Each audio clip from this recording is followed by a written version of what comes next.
Good afternoon, and welcome for coming this afternoon. I know everybody's If you'd like me to go first, I'll. It's going to be an impressive panel. I'm excited about the folks who have agreed to speak to us today. Our panelists have asked that before they speak, that we try to get some comments, some sense from the audience about what your impressions are of the relationships between race and the law. And so I'm going to give you a few seconds to think about that while I briefly introduce the panelists, and I'll try to do it in the order I expect them to present. And then we'll open it up for some comments from the audience before I duck back and let the panelists take over. Let's see, our first speaker today will be Debra Levis, who is the chair of the Legal Studies program and teaches in the politics department. Then will be Desmond Odugu, who teaches in the education department and is also a primary faculty member for the educational studies program. We'll then hear from Jed Stone, who is a defense attorney and a 1971 Lake Forest alum, who has supported the college in many ways, including teaching courses in the politics department, as well as participating in many presentations. I appreciated Jed's willingness to come back to campus to speak to us. And then we'll hear from Rob Flot, the Vice President for Student Affairs and Dean of Students. So with that, I think I'll see if there are any comments anyone would like to offer about their impressions about race and law.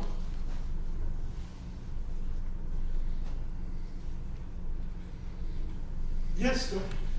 It seems that through a process of Supreme Court decisions, through a process of state decisions, legislative decisions, even local decisions, that African Americans primarily over the past 30 to 40 years have been unfairly targeted by law enforcement officials and by prosecutors for nonviolent drug offenses, to the point where 80 to 90% of all nonviolent drug offenders are African American, which seems incredible because the rate of use of drugs and selling of drugs between both blacks, minorities, and whites is almost equal. Okay. Other comments that you'd like to offer? Yeah. As an extension of that, there's a lot of leeway in the law that leaves things open to interpretation to either judges or lawyers or whomever, and that is a result of this.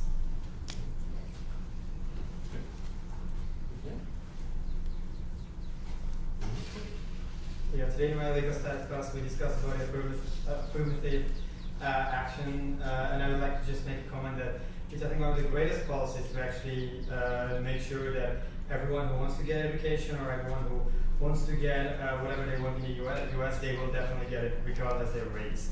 And in our class we had a discussion regarding if it is actually discrimination to have affirmative action, which is probably discrimination against the white population, or if it's not. And I personally think that it is not discrimination and just reinforcement for people of color to have more space and voice in this country.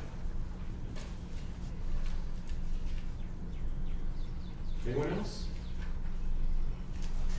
There will certainly be time for discussion at the end, and so we will be continuing some of these conversations. But Sure. with that, I'm simply going to turn it over to the panel. And The panel revolts. I'm going first. oh, okay. Fair enough. It's part of my contrarian personality. You know, if there's a rule, I'll figure out if it needs to be broken. So I'm a criminal defense lawyer, and I can't see you guys, so I'm going to stand up. No, I'll stand up. Oh, this is mine. I'm a criminal defense lawyer. I for the last 40-some years, I've been defending people charged with crime in both state and federal court. So I come with a non-academic, very practical view of race. And I'm happy to be here to share that with you. my earliest impressions of race and criminal justice were formed as an undergraduate here, reading about the Scottsboro Boys case. A case in the 1930s in Alabama? Yes. In Alabama. The NAACP Legal Defense Fund sent down a lawyer from New York by the name of Levis, who the local judge had trouble with his name and probably trouble with his Jewishness and trouble with his being a New Yorker.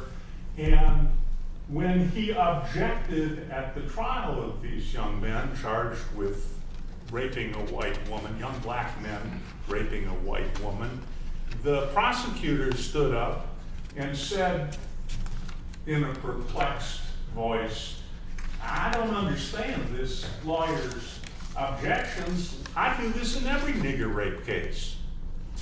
So that was my introduction to race and criminal justice in America. Now look, we've come a long way since the Scottsboro Boys, but we haven't come all that far. Recently, I had a case where a young man was charged with a crime and was, as a condition of his bond, placed on home detention. A police officer drove by his home and saw him in the front of his house, on his driveway, on his property, shooting baskets with two friends of his, and called that in as a violation of home detention. When the case was called for bond review before a good judge, I said to this good judge, "Explain to me, if you can, in race-neutral language, how it's different to be on home detention, sitting by your swimming pool in your backyard talking to your stockbroker, and in your front yard shooting baskets with your friends." And the judge turned deep red, said, "Are you calling me a racist?" I said, "No, Judge, I'm simply asking you to explain in race-neutral language the difference between talking to your stockbroker by your swimming pool or shooting baskets in your front yard." And she angrily got off the bench and left, and 20 minutes later a different judge came out. This is a good judge. I consider her one of the bright lights of the bench. And I am convinced, through hundreds of stories like that race plays a role in every courtroom in America every day, and that it's inextricably interwound to the injustices of the system, and that there's something that we, all of us, you and I, have to do about it. I want to talk about collateral effects of race. You know, if you get arrested, charged with a felony, convicted of a felony, placed on probation, good luck getting a job. And if there's a disproportionate number of African Americans and Latinos, blacks and browns that get prosecuted and placed on probation, you have created a marketplace that will not allow them to find work. If you're in public housing, or if your family's in public housing, you get convicted of a crime, you can't go home. You may be excluded from public housing. If you're on food stamps, or what are they calling food stamps these days? I'm an old legal aid lawyer. EBT. Say it again? EBT. EBT. If you're on some kind of food assistance, you may be denied food stamps, or EBT, if you have a criminal record. If you are convicted of a crime, you may be prohibited in some states from voting. You may be prohibited in some states from serving on a jury. It is what has become called the new Jim Crow.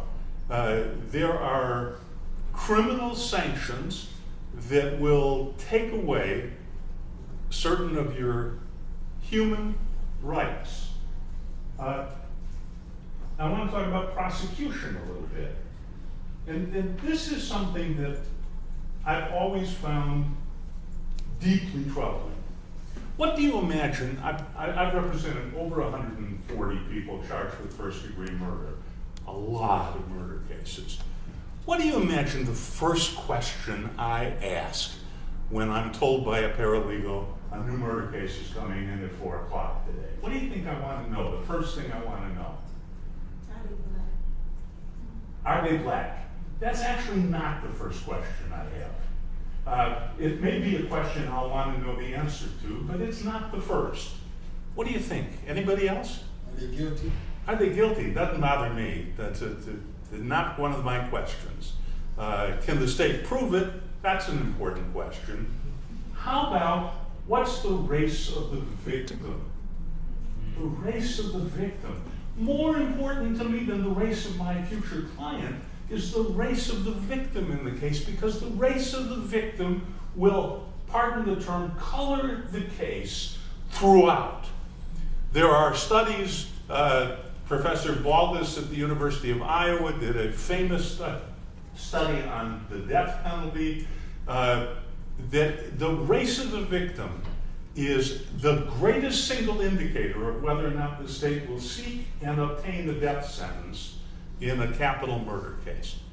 The race of the victim. And so race plays a role in everything that I do. We talked about drug prosecutions a moment ago. This gentleman did. I share that view. Blacks and browns are disproportionately sought after, searched, punished. Just a quick footnote on that.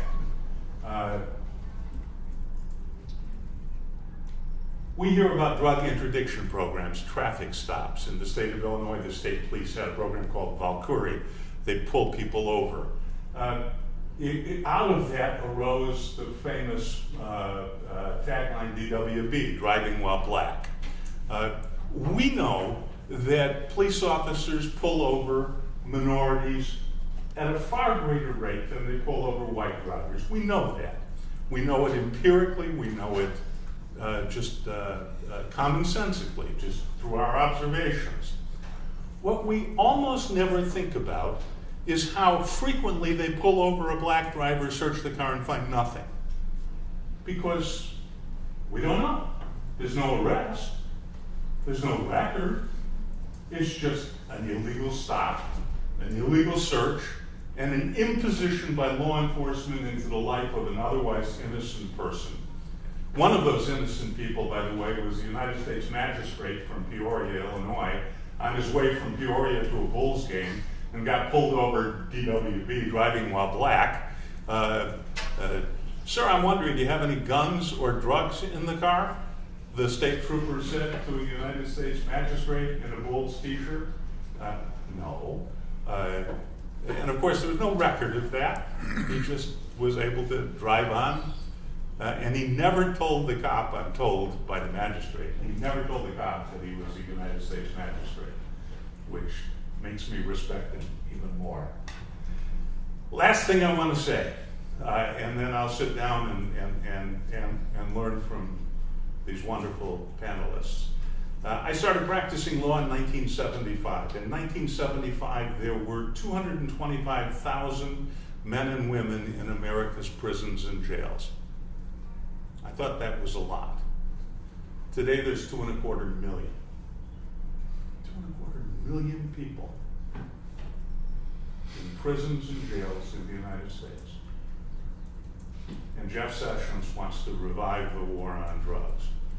Buckle your seatbelts, we're going to end my career with a bang. Thanks.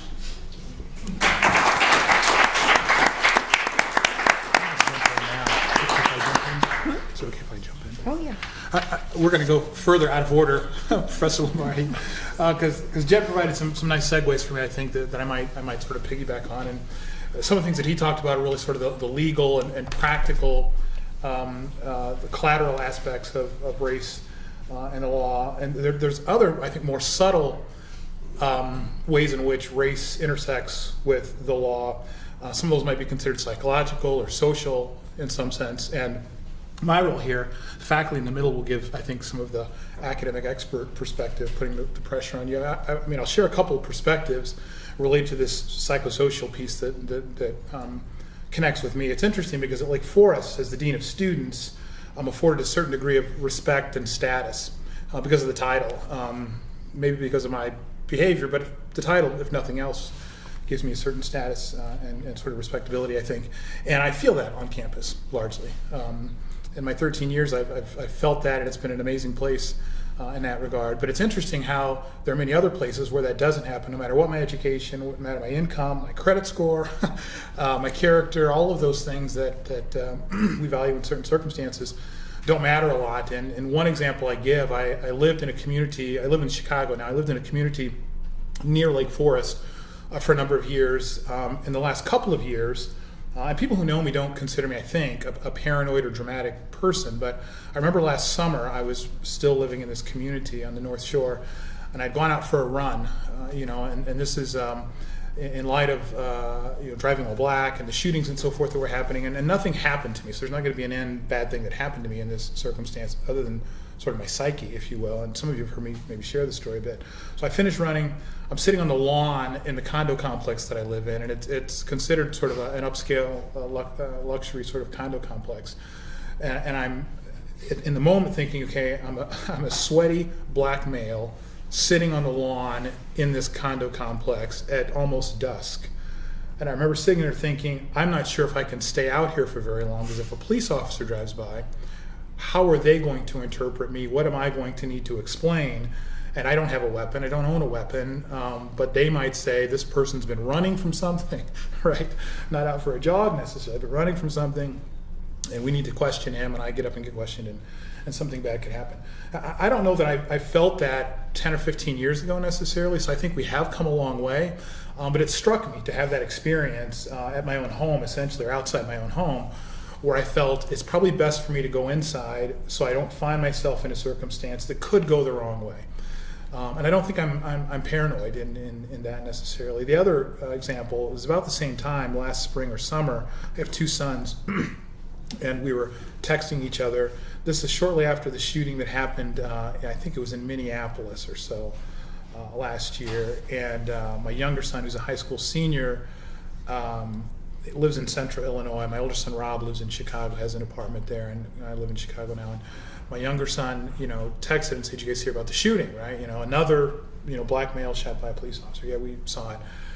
And he said, "You guys live in Chicago, be careful." And I said, and some of you heard me say this, I said, "Well, I don't do things that would make the police want to shoot me." And he said, "Neither was that black man," right? And so it sort of reminded me that, in certain circumstances, in my experience on the campus of Lake Forest College, I've not ever felt unsafe. I felt respected. I felt like a valuable member of the community. But increasingly, and again, not founded in paranoia, but I think increasingly, I've felt more and more caution, or felt more. I think in my life, I don't know if I've ever felt, aside from the past few years, to this point, given sort of what's happening in the country, more alert about what it means to be a black male, regardless of my socioeconomic status, my education, my ability to engage and interact in multiple different communities.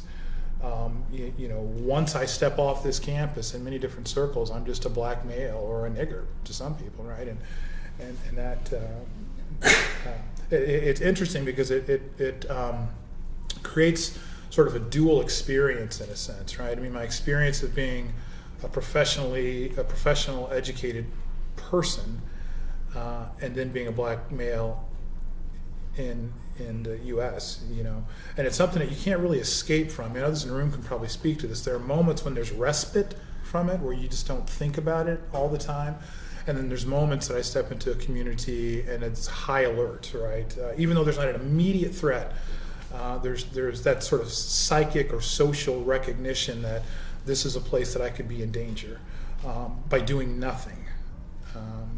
but walking around, right? And that's not unique. I mean, people in this room could tell stories far more scary and serious than what those are. But I put those out there because, one might expect, well, this guy's made it, right? He did the right things. He played by the rules. He got an education. He, all these sorts of things, and all that is true. But nevertheless, my day-to-day experience is impacted by my race and the judgments and behaviors that are sometimes associated with that on the part of others.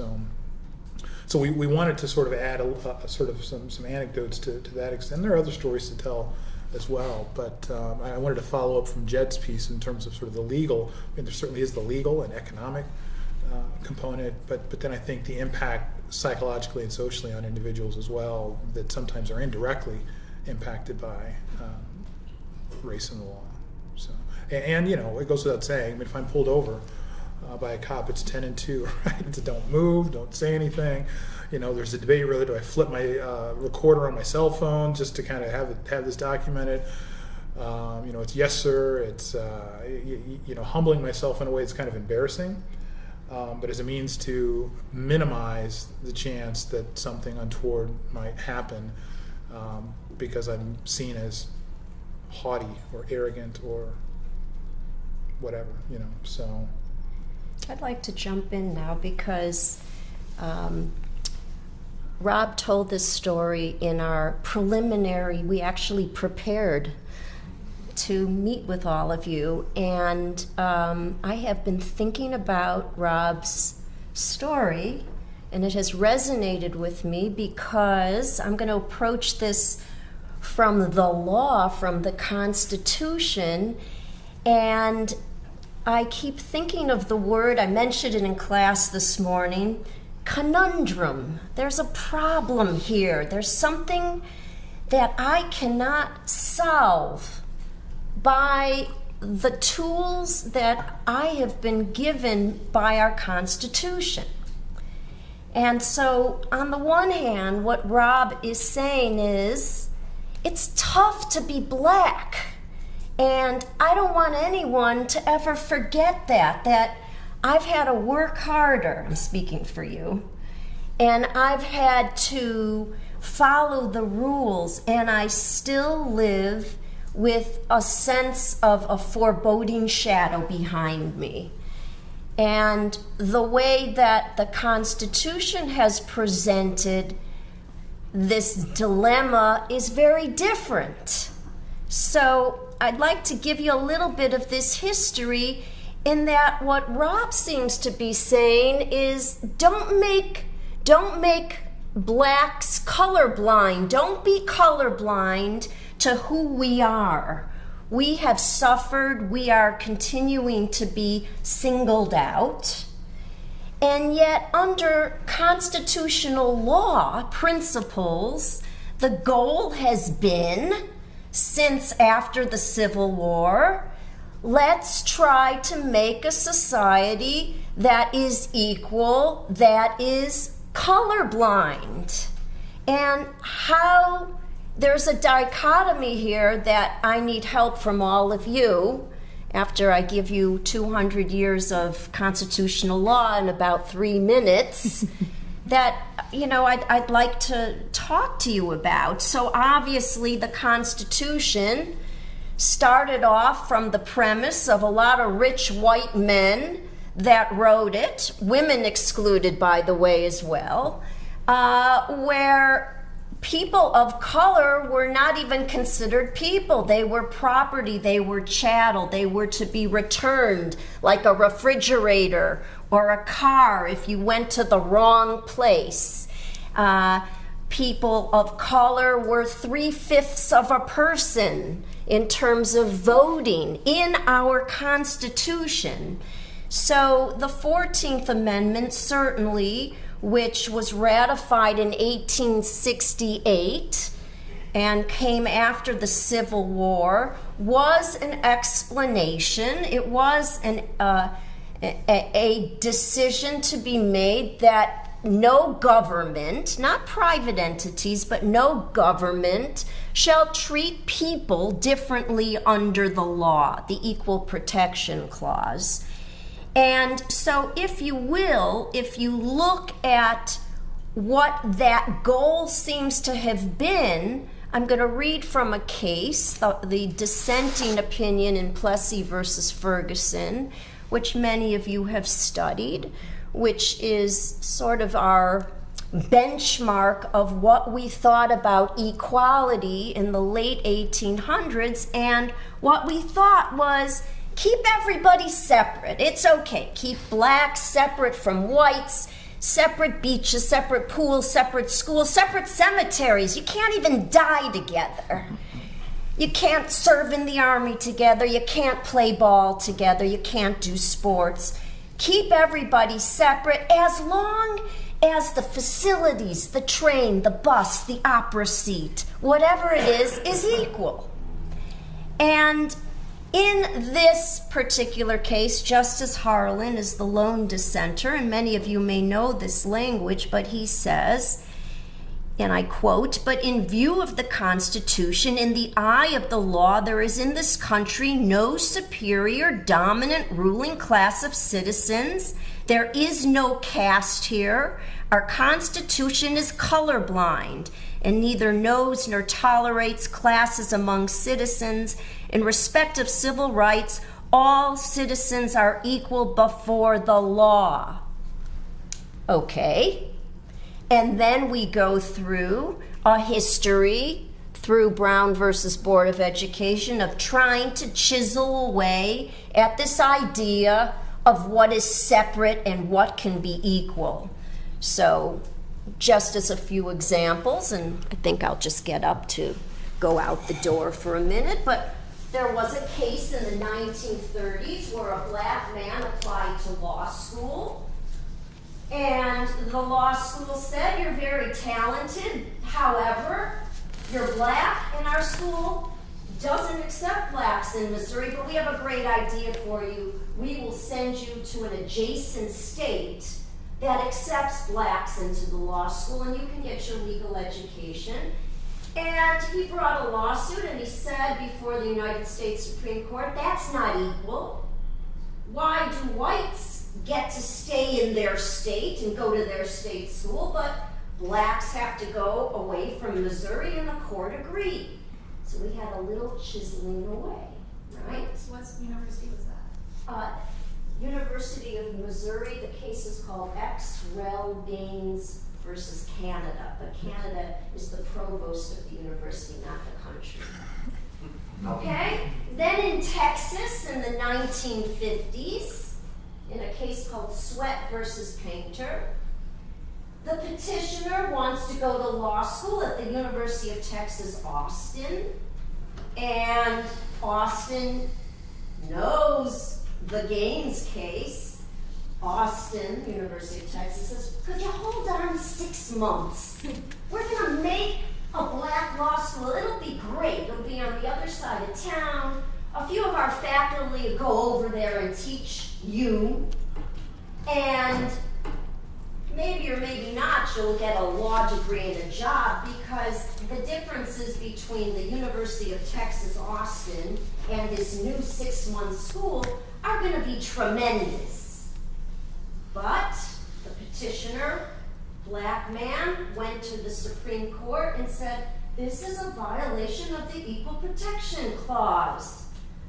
Let's be colorblind here. Let's look at this person as a law student, not black or white." And the court said, yes, let's be colorblind. Let's allow this applicant to go to the University of Texas, Austin campus. No separate school.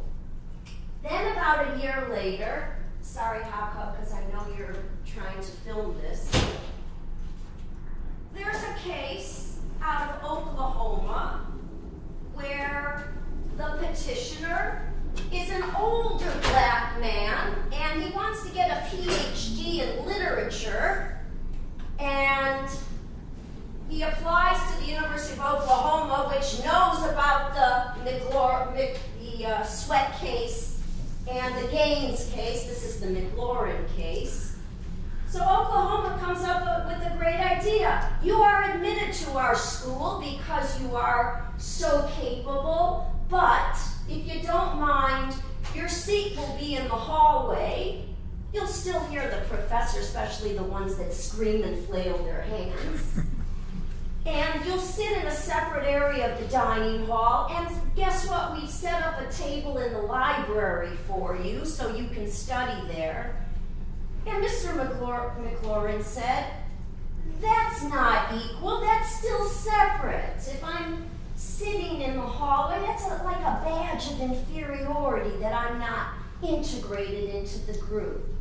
And of course, he was then admitted under different circumstances. And we then have our, as many of you know, Brown versus Board of Education, which basically, at least under our Constitution, says separating people by the color of their skin is simply never going to be equal. And we have been working at that concept ever since.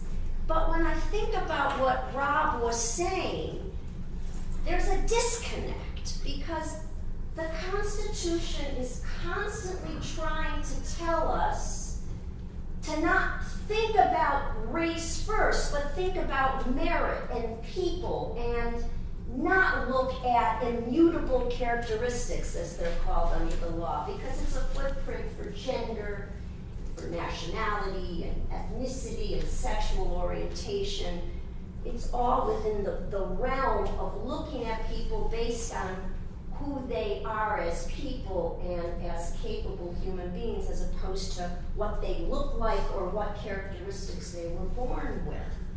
So, if I think about more current law at the moment, and I think about the fact that in affirmative action cases at the moment, as we discussed in class, you can think about race, but just a little bit.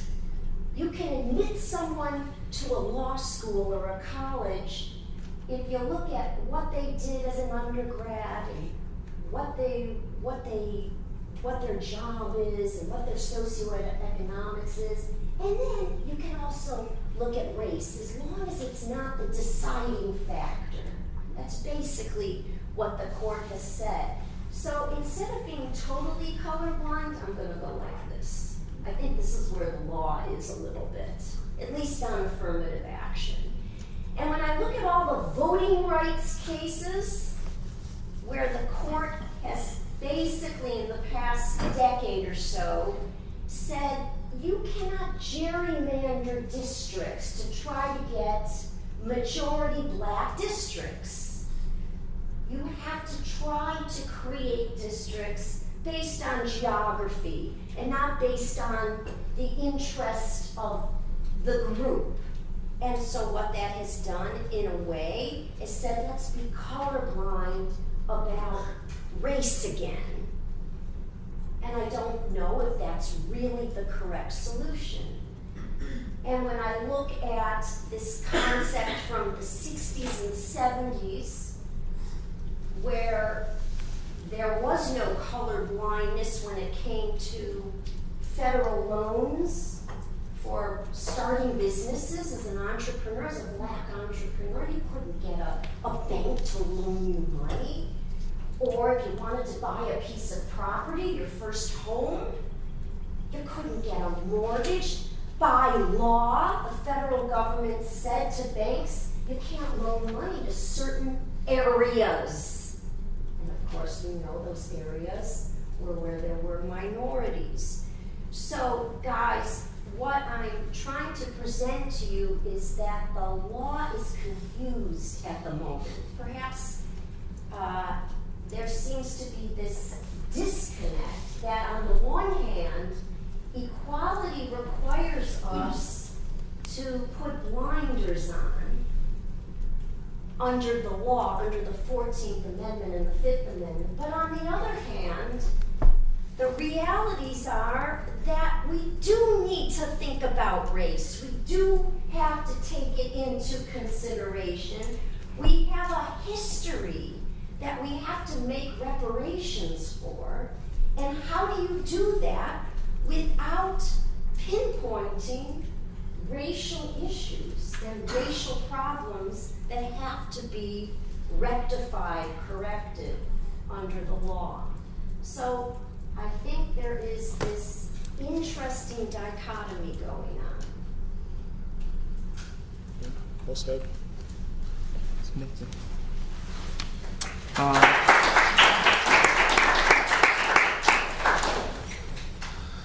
These are all very, very difficult acts to follow. And I didn't attend the preparation meeting, unfortunately. So that makes my situation even worse. Perhaps a good entry point for me is really to piggyback on Debbie's comment that the law is confused currently. And I think in some ways it offers a clear entry point into my own personal reflections on this subject, because I think, and I'm just trying to tell you one of the ultimate lessons I've learned from this reflection, and I will tell you why. I think the law is confused because the interest of the law has never been stable in this country. What the law really is interested in protecting, the interests the law are interested in protecting have never been stable. Those laws shift and adjust to the interests of the politically and economically dominant majority white group. So if the interests of the majority focuses on this cop, then the laws will focus on addressing those issues. Were that to suddenly change to this pen, the law will abandon the cop and begin to pursue the pen.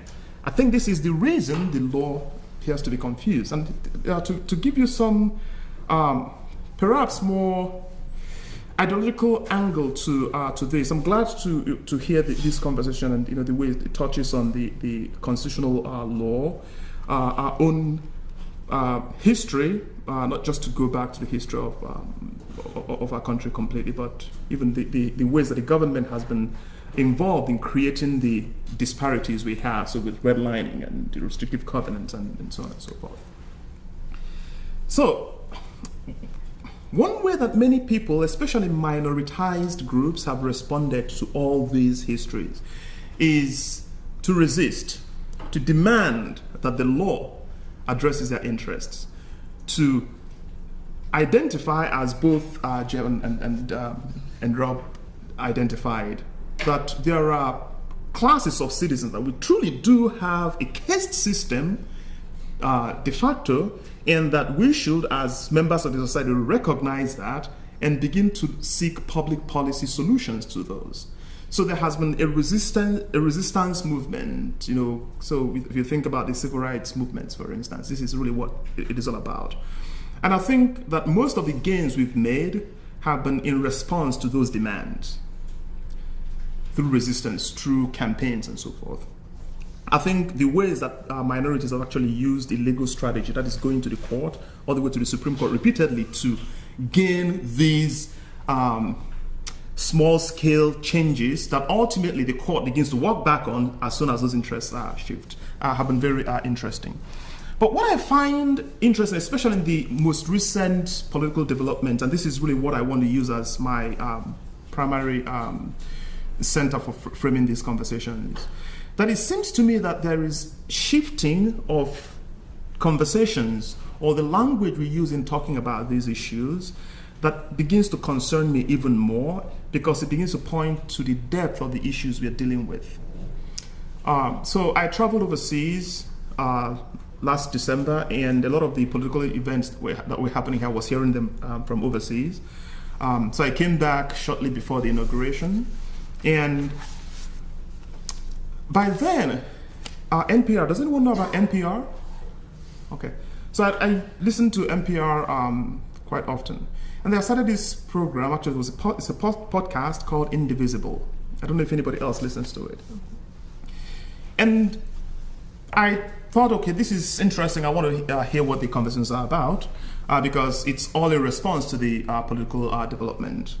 And I noticed that in most of the conversations, both the people who run the program and those who called in were talking about how for a long time, conservative voices have been excluded from political conversations, and that the result of the election is as a result of silencing these voices, and there needs to be an effort to get them back into the conversation.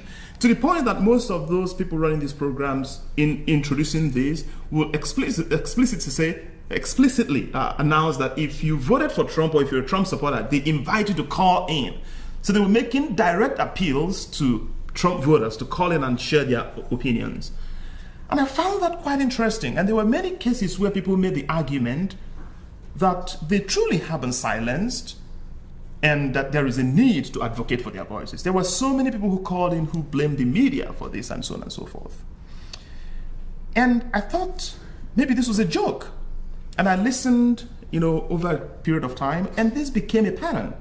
And I started wondering, does it seem that the particular individuals or communities who represent these ideas are gradually beginning to appropriate the language of resistance that minorities have used for a long time to continue to advance the same age-old history of oppression that we've known for a long time? And what I found quite interesting about that strategy is not because of what it does, because I don't think that part is surprising, it is its explicit historical amnesia.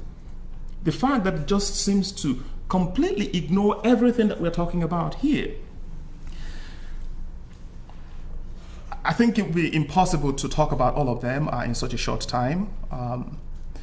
But it's an effort to explicitly ignore the fact that a lot of Africans were abducted from their communities and taken under horrifying conditions on terrible boats, in which most of them died, and brought to not just North America, but different parts of this part of the world, in an attempt to exploit their free labor in building a new society or new societies. Free labors without which there would be nothing called America today that has its dominance and its power. And of course, as soon as that slavery was given way, then Jim Crow, as some of the panelists have so eloquently captured. So Jim Crow took over from where slavery ended. And as we thought that we're fighting our way out of that Jim Crow segregation with the civil rights legislations and so forth, now we have mass incarceration, like you pointed out earlier. And I think if you think about that, it's not just the fact of the racial and ethnic segregation that plays into that's criminal justice system and the ways that people are funneled into it using the law. It is also that this has become a new industry, a new money-making machine for a lot of people, so that absent race considerations, there are more people's monies, so to speak, involved here, and often people who are willing to do a lot to earn their next buck. Yesterday in this room, there was a viewing of this film, 13th. I don't know if any of you here were here last night. It was striking to me because there were about 11 people in this room then. By the time it was done, I think there were only 4 students left and 1 faculty and 1 staff. And I thought that was quite interesting. If you haven't seen it, I think you should probably see it. This is just to talk about African Americans. Similar things happened to Latinos/Latinas. As a matter of fact, their own story is also quite interesting. Not only did we take over a huge portion of their land, that is, what we call the United States today is partly sitting on land that was Mexico some years ago, right? But also, fast forward to the Great Depression, we get to blame them for the reason the US was going through serious economic crisis. How many of you know about the Mexican deportation of the 1930s? A period during which the US apprehended individuals that just looked Latino or Latina without recourse to their actual identity, threw them on trains and sent them to Mexico. These are people who are living in their ancestral homeland. Conservative estimates suggest that 60% of that population, so about 1 million people, were sent to Mexico. About 600,000 of them were US-born citizens. A good number of these individuals include actually the children and grandchildren of these individuals are the same people we call illegal immigrants today because they came back, they crossed the border again, back to their ancestral homelands. We can say the same thing about Asian Americans, and so look at Japanese and Chinese, and I think the stories continue. And this is not to broach a conversation about Native Americans, right? So my sense is that this new conversation, this new set of ideas doesn't seem to reflect what we know about this history. It also doesn't seem to capture the ways that the group that supposedly have been silenced by these free-thinking, urban-dwelling, uncaring liberals is that many people have been silenced by that same kind of ideology. So I'm thinking of, for instance, the GLBT communities, religious minorities. I think the experience of Muslims in this country now rings with echoes of the experience of Catholics a couple of hundred years ago, right? Same thing with immigrants and so forth. So the same group or the same set of ideologies that have been used to segregate and oppress minoritized people suddenly considers itself a minority. And I find that quite interesting. So why and how is that happening? And my sense is that part of it is that we have been successful in undereducating ourselves as a society about this history. I don't know if any of you saw the Twitter conversation between a Washington, D.C. Lawyer, Qasid Rashim, who was asked by an individual that was identified in this post as a white supremacist who's been trolling him, and asks him the question, so where is the Christian version of ISIS and every other religion then? And Rashim, this lawyer, decides to respond to that and begins to list those instances. If you haven't seen that, I think you should look at them. Talking about the 400 years of transatlantic slavery, the genocide of Native Americans, and so on and so forth, the Salem witch trials, Spanish Inquisition, Crusades, the Lord's Resistance Armies in Uganda. That just goes on and on to point out to the many ways that we have seen the same thing happen or taking place by this particular majority community that now considers itself from this particular perspective as an oppressed group whose voice now needs to be represented.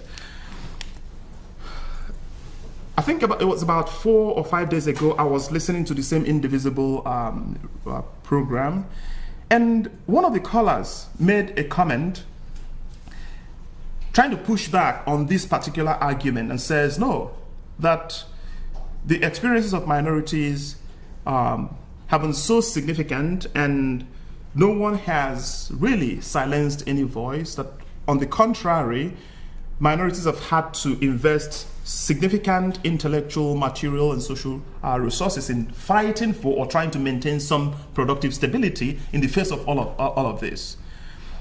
One of the people on this program agreed with her and said, yes, because in her words, we have a white supremacist society. This was exactly the term she used. And other people in the program sounded very shocked, like, wow, how could you say that? Like, that's such a strong word. And again, I started thinking, why should this be so surprising? It's such a banal statement, such an uninteresting statement that it should be so taken for granted by anyone who knows a thing about not just American history, but world history.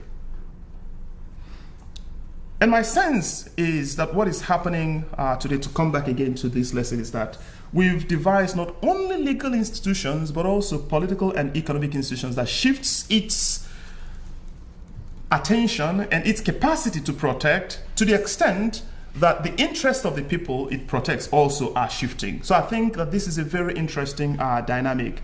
And I think it's also an invitation for someone like me who did not grow up in the US and did not acquire as clearly as I do now the rubrics of this system of oppression to become even more vigilant, because it seems like the ideas or the structures through which this oppression happens digs much deeper than just the actual letters of the law or the actual process of just voting in an election.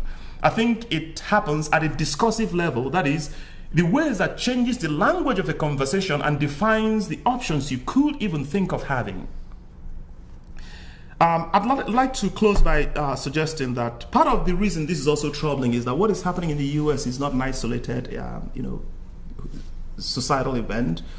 I think it really cuts throughout history. Look at South Africa, for instance, and what's going on there. Not only in the immediate post-apartheid era, but even in the post-Mandela, regime. I think the encounter of a lot of the world with Europe has not always been very positive. And part of that is that it's always drawn out resistance. And how have that same dominant political and economic interest handled resistance? It's by killing the leaders of that resistance. If you think about the US, for instance, there are very few black leaders that made it to old age or died of natural causes. Most of them were killed, including Dr. King, that we have now learned to glorify. As a matter of fact, during his life, he was on FBI watch list. Someone we today would think of as a saint. Then we didn't think of him in those terms. We thought of him as such a terrible human being. Around the world, we have had this habit of whenever an individual rises to challenge this dominant political and economic interest, we put an end to him. It doesn't matter where the person is. It doesn't matter what background the person has. It doesn't matter what position you rise to. Nothing matters. So long as your ideas and interests cuts contrary to this, you are in deep trouble. Someone will rewrite the law to justify blowing your head off. And there is no question to be asked about it. Go look at the overthrows or killing of many presidents of countries that were democratically elected. And they were done either directly by or through the auspices of our own political institutions. So I think it's important to keep in mind that what we're talking about isn't just a small-scale, careless thing just happening in the US. This is where the world is. And I think it's sad for me to begin to recognize that more and more, that although human beings have always been credited to be the most advanced of all species, I don't know of any other species that kills its own as we do, for no reason. I also keep thinking that since we became Homo sapiens, our brain sizes hasn't increased one bit. We are still the same savages that we've always been.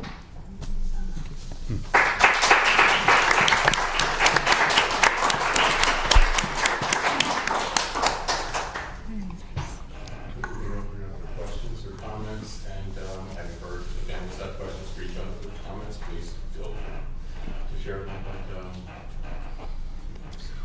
As I was listening to everything that we all said, it dawned on me that the notion that American law post the Civil War was colorblind was more aspirational than real.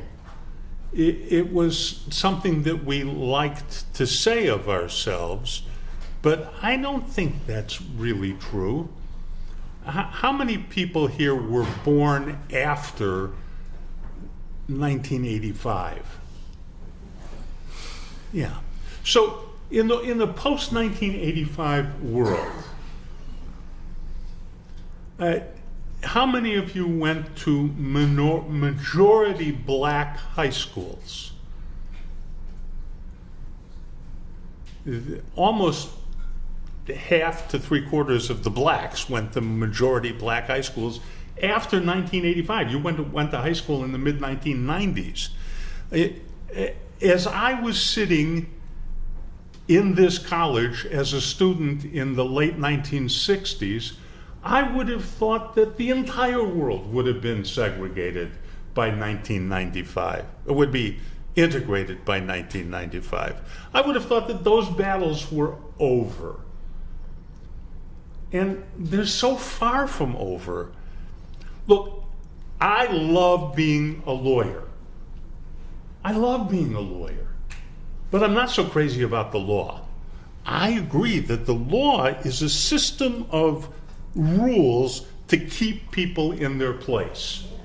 It's a system of rules to keep people in their place. And all the legal writing that we study to become lawyers, to become educated, and to become lawyers, all the legal writing is written as justification, thoughtful justification, for keeping people in their place. What I love about being a lawyer is standing in court and saying, Judge, don't refer to my client as Michael, refer to him as Mr. Richardson. What do you mean? Well, I think he's earned the right to be called Mr. Richardson in this court. You don't know him, don't call him Michael. Judge, I'd like you to take the handcuffs off of Mr. Richardson. In this courtroom, there's a presumption of innocence, and there's no reason for him to be standing in front of you shackled as if he'd been convicted of something. Now, these are battles I fight every day. I lose most of those battles. We can talk privately about my character flaw. Yeah. But I love fighting those battles because they're righteous battles to be fought. Well, let me ask the group. Who's hungry for dinner? Okay. Who went to the dining hall for lunch? Okay. And who sat at a table with some friends? Were you totally integrated? Did you sit with people of different colors and ethnicities and nationalities and let me see. Okay. Sometimes when I ask my students, they go, huh. We got the jock table, we've got the frat table, we've got the black table, the white table, the green table. That here you are, the privileged, lucky. I know during exam time you don't think you're as lucky, but you have these years to study and to sort of take a break from real life and learn things. And yet, how many of you, and I think it is improving, that's why I'm asking, how many of you actually feel as if you, what we call in the law, are not segregated in a de facto way. In other words, no one by law is telling you you have to sit separately, you can't have friends of different types, but in fact, we as a human population like to be comfortable with people like our own type.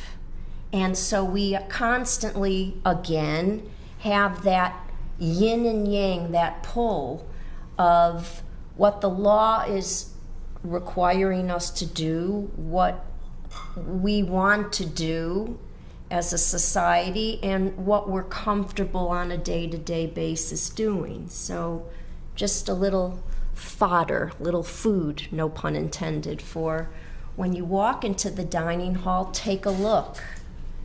But it looks like some of you are defying my principle, which is a good thing. I mean, okay, so it's like Mean Girls, I swear.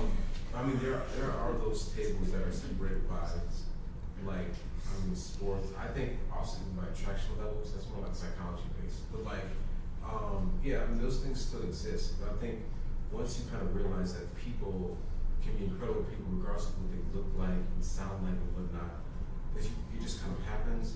This is why I actually think you have the first connection, because I believe that first connection has actually kind of put people in this niche and like of different types of different ethnicities, different languages, different there's diversity there.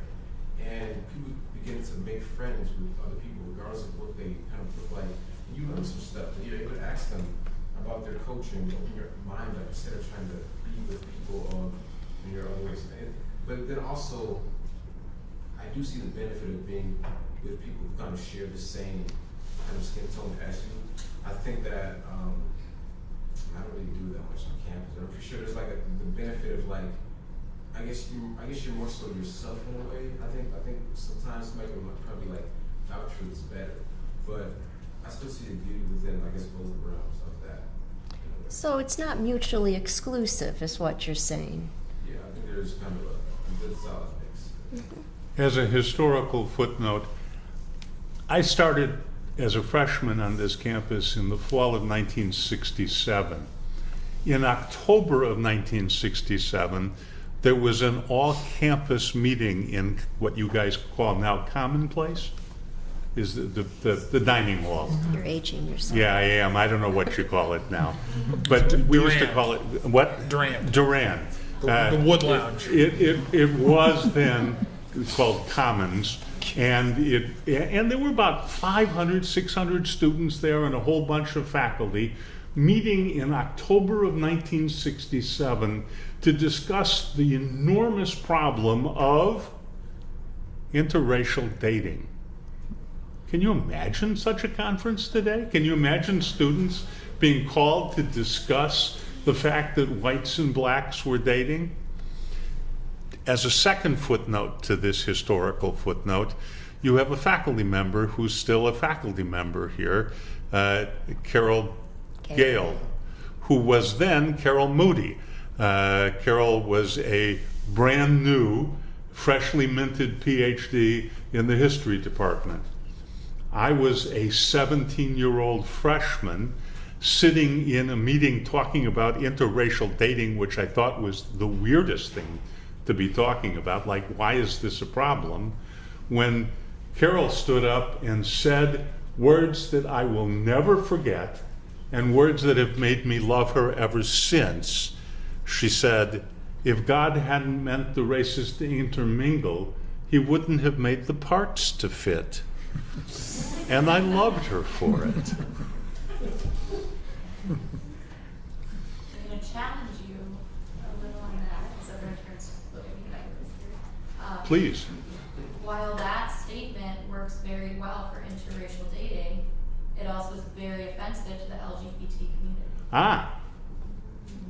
Yeah, I think you're right, and that was absolutely not on my or most people's radar in 1967. Yeah, that's absolutely right, and I appreciate your saying that. Okay, just to clarify too, I don't believe she meant that to be offensive. It's No, just I'm that sure she it wasn't didn't. The discussion of the time.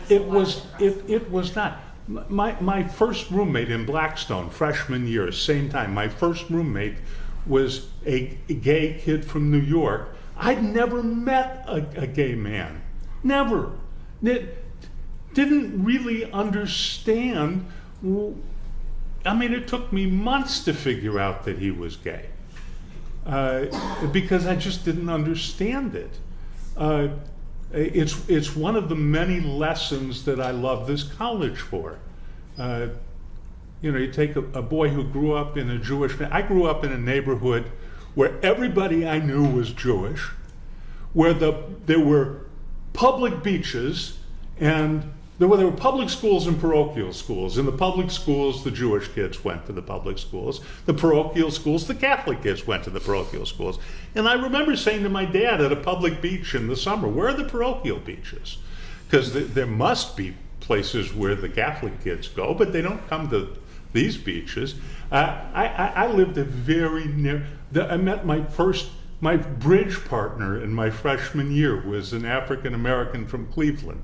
My roommate was a gay man from New York. It was, and Carol Gale made the parts to fit in a public meeting. I thought this was the coolest place in the world.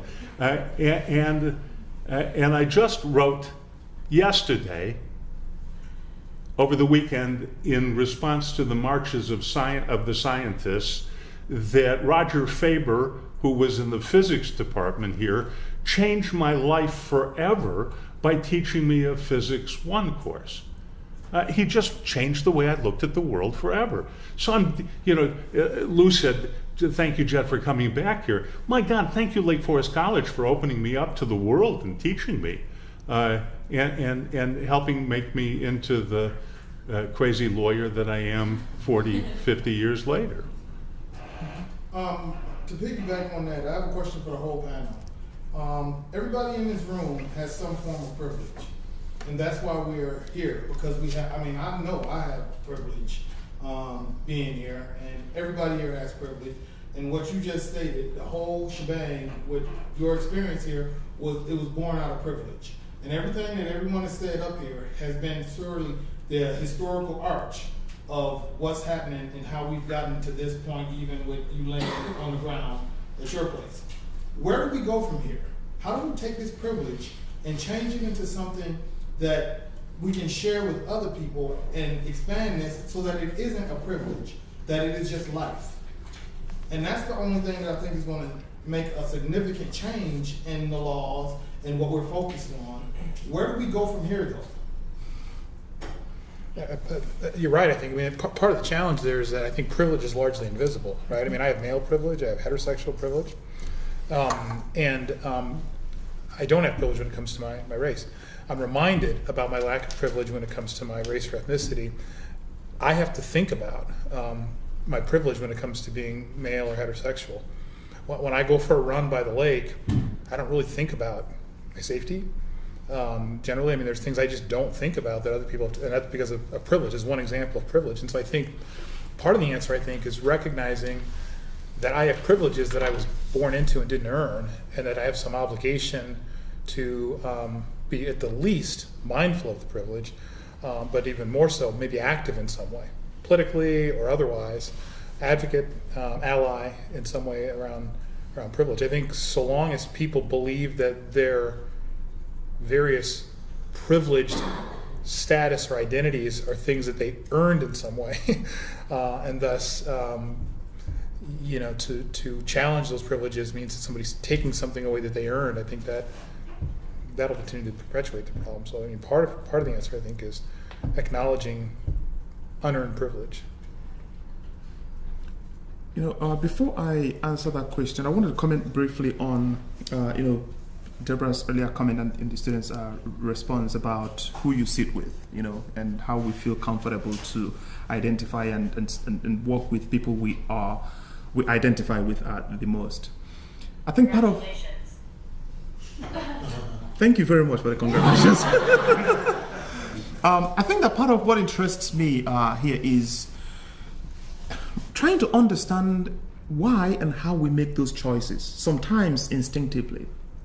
And one of the areas I'm paying the most attention to now is the ways that we as individuals and as a society coin and shape discourses about identity that then gradually filter into the ways we think about ourselves and think about other people.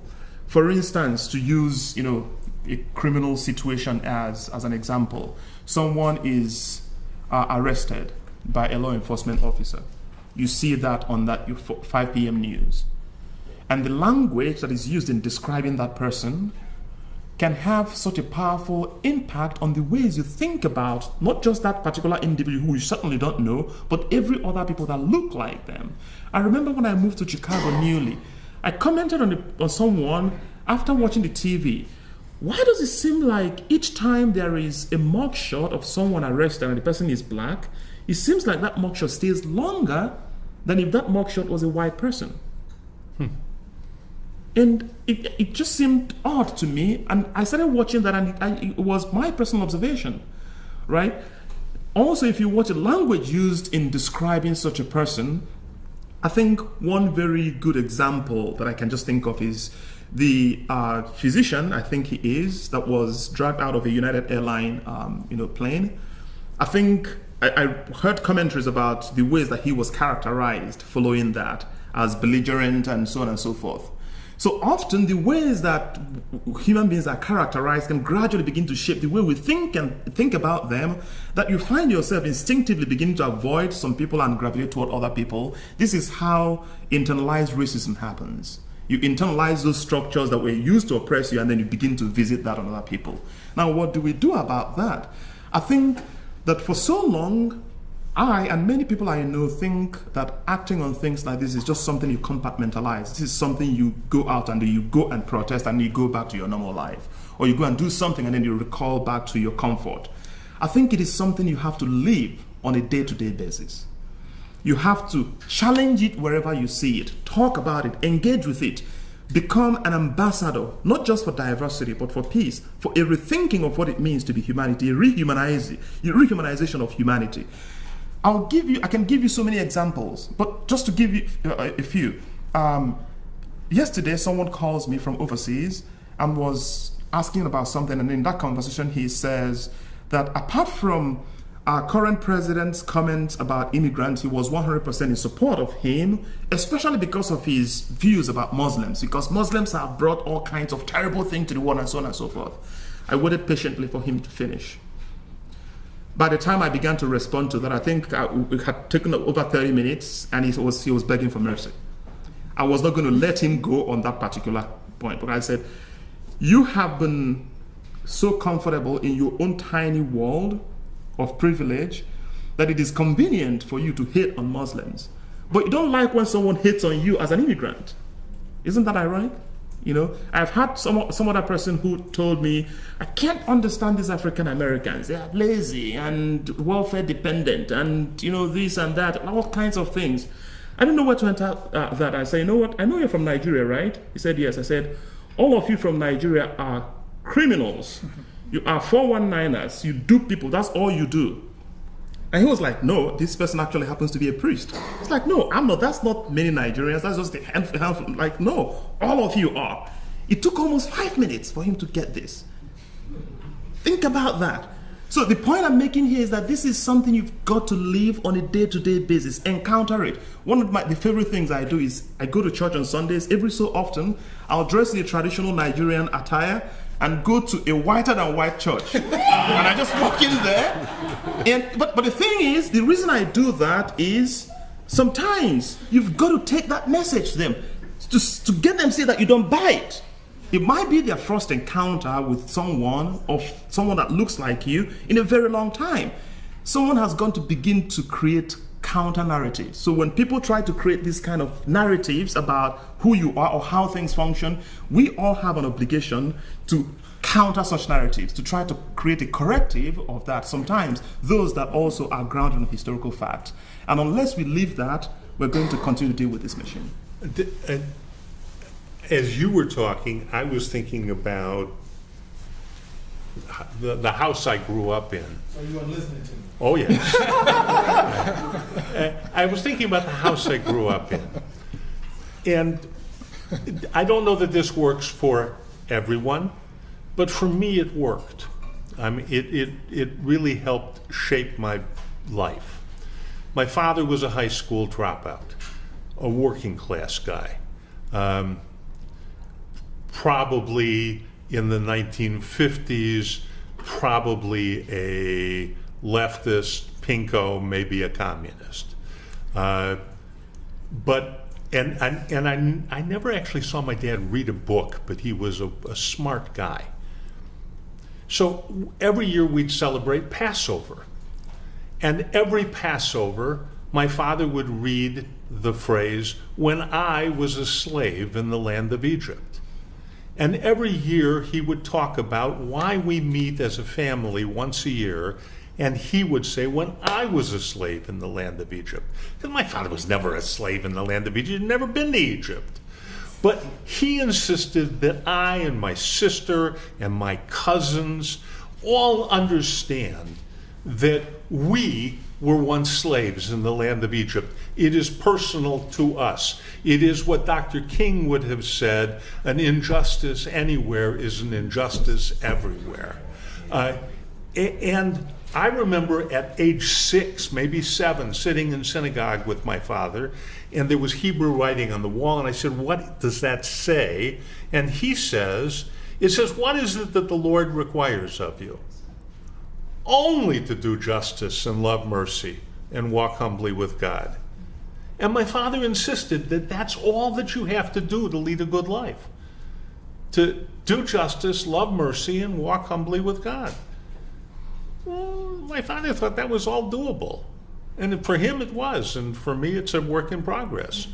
But you want to know how to make the world a better place? Teach that stuff to your kids. Teach them that they were slaves in the land of Egypt, that we all suffer prejudice, that it's personal to us. One of the proudest moments of my life was my daughter, Allie, middle daughter, almost getting fired in high school for working at a coffee shop in Highland Park and saying to the boss, You can't talk to the Mexicans in the kitchen that way. It's not right. I was so proud of her. And I know that she felt good about herself. And she's now 36 and feeling equally good about herself. Those are my thoughts on that. There's no quick fix. You know that. No, I know. I mean, we have a lot of panels, but we don't really, I don't see really a addressing of how we're going to go forward. That's why I wanted to hear from you all what your ideas was, because I think that needs to be shared with all of us so that we can take that and go forward with it. I will just add that when I have a classroom of 25 students, and I think, my salary could be a little higher, and the grading is a little laborious from time to time. Little? A lot. But I have this faith that what I'm teaching to you and you and you, I'm really multitasking because I'm not grading your future spouses and children's exams, but somehow I'm hopeful that I am imparting something, some courage to be thoughtful, to be a critical thinker, and to pass that on to your family and to your friends and perhaps to an enemy or two. And so I feel that you're taking from your faculty, from your education, the privilege of passing that along somehow. And I think that's sort of the theme of what is being said here. And that I just want to read, I looked up a definition of racism. It's actually from the American Civil Liberties Union. Racism is the belief that a particular race is superior or inferior to another, that a person's social and moral traits are predetermined by his or her inborn biological characteristics. So the notion that you can make friends on campus and talk about ideas cuts away at this notion of racism, and it's a little idealistic, of course, and you're going to go into the real world and face some great things and some difficult times. So it's not perfect, but I think that's a good way to combat it, one human being at a time, in whatever way you think you have the strength to do it. Could I just add very quickly to that, and that is an invitation to particularly students in the audience, and then share this with your friends. You have an enormous opportunity, but also responsibility to invite your peers and perhaps even your faculty members to address some of these issues. Sometimes you don't have to go read a history book. It could be the event happening in your neighborhood. So most of my students in this room will notice that I try to push that in our class. Be aware of your world, or the world you live in. Try to understand that below the surface. Bring that to the class. Don't let the classroom become an escape from reality. I think it can easily become that, and that will be part of that privilege. How do we make the world our classroom and begin to deal with the real issues that will determine and continue to determine our future, more than the stuff we read and talk about in class? Here, here.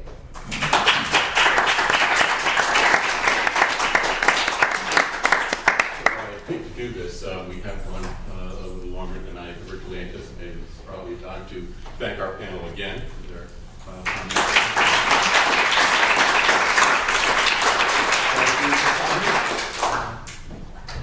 Thanks, Lou, for pulling this together. Thank you very much. Appreciate it. Thank you. And thank you, folks. Thank you very much. Yes. What you said. That was terrific. Thank you. Thank you very much. Thank you. Thank you very much. Well done. Thank you so much. We went with the opposite direction you suggested. Fine, it worked. I think it worked out fine. As I said, Whatever you think. What's your name? Donald. Donald. Yes. You're going to get to know me in the spring. Next spring, 14th Amendment. Donald, thank Thank you. you so much. You bet. It was wonderful. Really appreciate it. Y'all have a good day. I'm sorry. That was good. I think that went well. I mean, it's just sort of organic and it connected well to them. Yes. It was fun. I enjoyed it. That's likely my last presentation at the house. So Thanks for doing this. Thanks. Gone in a month, so it's probably the last one. So it was fun.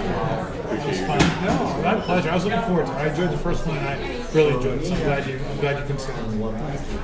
Thank you very much. I really mean, these are the kinds of things I wish, nearly everyone on campus would, would be part of. My name's Debra. I just want to thank you for coming. Debra Levis. Thank you. Yeah. Thank you.